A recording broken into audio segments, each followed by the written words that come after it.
आमंत्रित करना चाहूंगी श्री झावर सिंह खर्रा जी को, यूडीएच मंत्री। जोरदार तालियों के साथ स्वागत कीजिए उनका।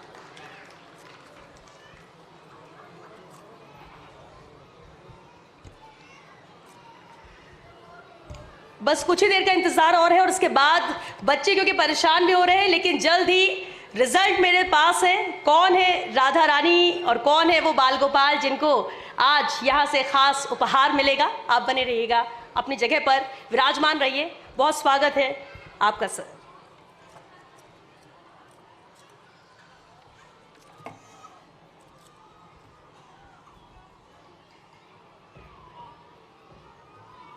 आज के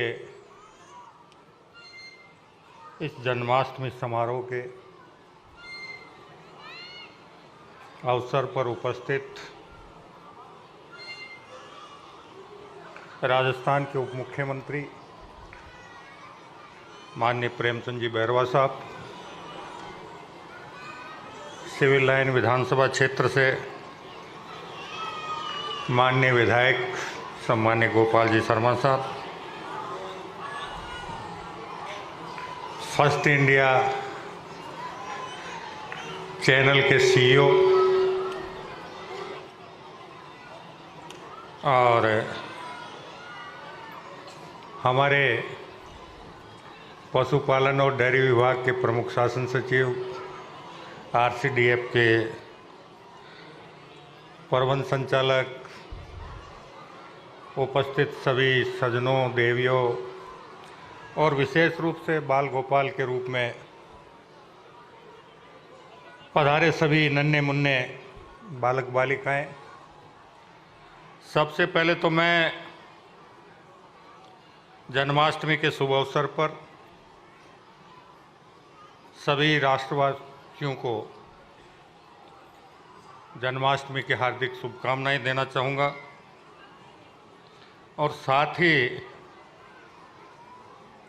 भगवान श्री कृष्ण और राधे जी के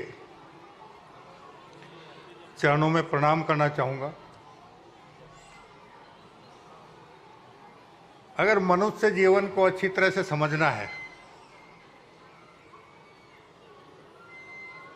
तो भगवान श्री कृष्ण के जीवन चरित्र को समझना बहुत आवश्यक है। जन्म के कष्टों से लेकर अंतिम समय तक वो जिस प्रकार एक के बाद एक जीवन में आने वाली बाधाओं को कुशलतापूर्वक पार करते रहे और मनुष्य समाज को एक संदेश देते रहे कि जीवन में धर्म को धारण भी करना है, करुणा भी रखनी है, दुष्टों का दलन भी करना है, बेसहारों को सहारा भी देना है, प्रेम और माधुर्य भी रखना है और जीवन का हर पल सतरंगी हो, इसके लिए जीवन को सकारात्मक सोच के साथ जीना है। अगर हम भगवान श्री कृष्ण और राधे जी के उस अलौकिक प्यार को समझ पाएं, हम भगवान श्री कृष्ण के जीवन दर्शन को समझ पाएं, तो मैं ये मानता हूं कि मानव रूप में हमारा जन्म लेना निश्चित रूप से सार्थक होगा, क्योंकि भगवान श्री कृष्ण के जन्म से लेकर जिस प्रकार की घटनाएं घटित होती चली गई, सामान्यतः हर इंसान के जीवन में उस प्रकार की घटनाएं घटित होती रहती हैं और उन घटनाओं से बिना विचलित हुए जीवन का सफर आनंद के साथ कैसे जारी रखा जा सकता है, ये भगवान श्री कृष्ण के जीवन दर्शन को आत्मसात करने से ही व्यक्ति को एहसास हो सकता है। इसलिए आज के जन्माष्टमी के अवसर पर मैं एक ही निवेदन करना चाहूँगा कि ये भौतिक युग की चकाचौंध भरी जिंदगी और इस चकाचौंध भरी जिंदगी में जीवन में आने वाले कई उतार चढ़ाव और उन उतार चढ़ावों के बीच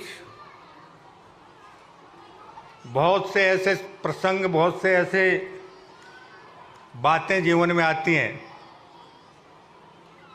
जब व्यक्ति का मन व्यथित होकर डावाडोल होने का प्रयास करता है। ऐसे में अगर हम अब भगवान श्री कृष्ण के जीवन दर्शन को आत्मसात करेंगे तो उन परिस्थितियों से हमें कैसे पार पाना है बिना विचलित हुए, बिना मन को डावाडोल किए, इसकी अंदरूनी शक्ति हमें अपने आप मिलती चली जाएगी और हम अपने जीवन में करुणा को, दया को, धर्म को, सद्भाव को, प्रेम को, स्नेह को पुष्पित पल्वित करते हुए एक सुखमय जीवन व्यतीत करने में सफलता प्राप्त कर सकते हैं। वरना मुझे कहने में कोई संकोच नहीं है कि जिस प्रकार का परिदृश्य मैं कई बार समाज में देखता हूं, इस विशाल आबादी का एक बड़ा भाग जिस प्रकार के मानसिक विचलन के दौर से गुजर रहा है और उस मानसिक विचलन के दौर में उससे जिस प्रकार के काम जो उसे इंसान होने के नाते नहीं करने चाहिए वो भी कर जाता है और फिर अंतिम समय में उन सब का फल एकत्रित होकर जीवन का अंतिम भाग बड़े कष्टमय वातावरण में जीवन जीना पड़ता है। भगवान श्री कृष्ण से भी ये प्रश्न हुआ था कि जन्म से लेकर आपके समग्र जीवन में ये संघर्ष ही संघर्ष क्यों है। भगवान श्री कृष्ण का बहुत रहस्यमय उत्तर था कि जब से मैं मानव योनि पर इस धरती पर आया हूं, मानव सुलभ कुछ बातें ऐसी हैं जिनको मैं भी अपने जीवन में नकार नहीं पाया और उसी के परिणाम स्वरूप ये सारे संकट मेरे जीवन में आए हैं। लेकिन परमात्मा की कृपा से मैं सारे संकटों को सफलतापूर्वक पार करते हुए धर्म की स्थापना करने में, अन्याय को समाप्त करने में, अधर्म को समाप्त करने में और मानवता को जीवित रखने में कामयाब हुआ हूँ। यही भगवान श्री कृष्ण के जीवन का सार है जिसे हम सबको आत्मसात करना है। इन शुभकामनाओं के साथ सभी का हृदय से बहुत बहुत अभिनंदन, धन्यवाद। और आज इस जन्माष्टमी के अवसर पर हम ये संकल्प भी लें कि हम केवल मात्र जन्माष्टमी का पर्व एक सामान्य घटना के रूप में मनाने से ज़्यादा अच्छा ये मानेंगे कि भगवान श्री कृष्ण और राधा जी के जीवन चरित्र को अपने जीवन में उतारें और उनके अनुरूप हम अपने आचरण को शुद्ध रूप से आगे बढ़ाएं। इन शुभकामनाओं के साथ सभी का बहुत बहुत अभिनंदन। वंदे मातरम। जय हिंद, जय भारत।